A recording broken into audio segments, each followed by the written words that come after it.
Assalamualaikum warahmatullahi wabarakatuh. Alhamdulillahirrahmanirrahim. Pada kesempatan siang hari ini kita bisa bersama-sama, alhamdulillah diterima oleh komunitas Banyu Bening. Kemarin kita interview Mas Nandra ya, dan sama Mas Nandra diminta untuk datang ke sini karena beliau juga mengolah air hujan kemudian pakai elektrolit jadi basah ya Pak ya.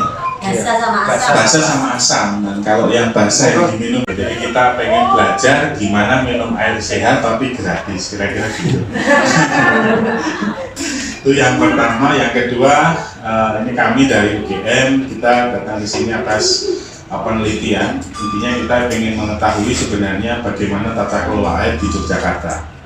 Kita melihat di 3 sungai, Sungai Linongo, Sungai Dode, dan Sungai Gajah Wong. Yang kalau ke atas itu Sungai Sungai Pelang. Nah, dari Sungai Pelang yang diamanai jadinya Gajah Wong. Kita ingin belajar bagaimana tata kelola air. Kemarin kita sempat ke Jawa, dan di Jawa ternyata kita pengen tahu sebenarnya secara umum bagaimana perkembangan pengelolaan kualitas air di Yogyakarta pada umumnya. Penelitian ini kita Kali Jawi dan juga Aknom didanai oleh pemerintah Belanda. Kalau nggak salah ini Mbak Indah nggak ada, saya nggak tahu. Tapi intinya ada yang mendanai. Nah, dari pemerintah Belanda kita pengen tahu sejauh mana sebenarnya komunitas ini ikut menjaga air. Makanya kita namai program ini Jadi kita pengen tahu apakah ada mekanisme yang selama ini dilakukan oleh masyarakat untuk mengelola air. Apakah ada mekanisme yang dilakukan oleh komunitas untuk mengelola air buangan mereka. Jadi tidak hanya air bersih tapi juga air kotor, karena dua ini penting. Kalau kita hanya satu sisi, air kotornya enggak, nanti juga akan mempengaruhi.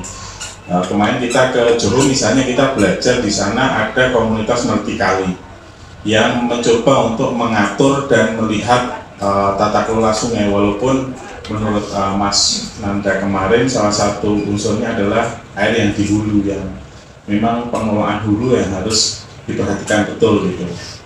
Nah, di beberapa tempat itu ada penyusutan cukup serius terhadap tata air. 2014 menurut catatan Mas Nandra itu ada 9 mata air. 2019 ada 9 mata air. 2020 pas pandemi itu 7 dan sekarang tinggal 4.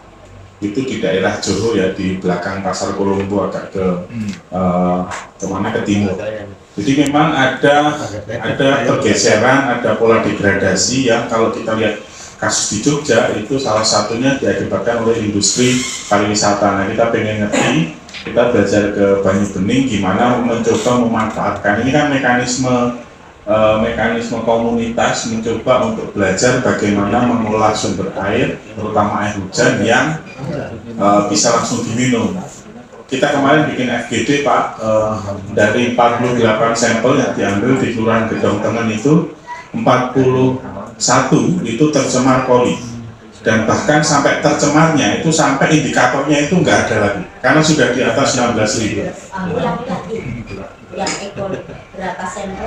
Jadi dari 48 sampel di Kecamatan Gedong Tengen ini diambil oleh sanitarian di Kecamatan Gedong Tengen, itu 41 tercemar oleh koli, dan saking tercemarnya beberapa sumur itu bahkan sampai di atas indikator 16.000. Jadi sudah nggak ada lagi, sudah ukurannya itu udah rusak kira-kira gitu. Jadi saking banyaknya. Nah, 7 yang tidak terkontaminasi koli itu pun ternyata mereka minumnya air galon.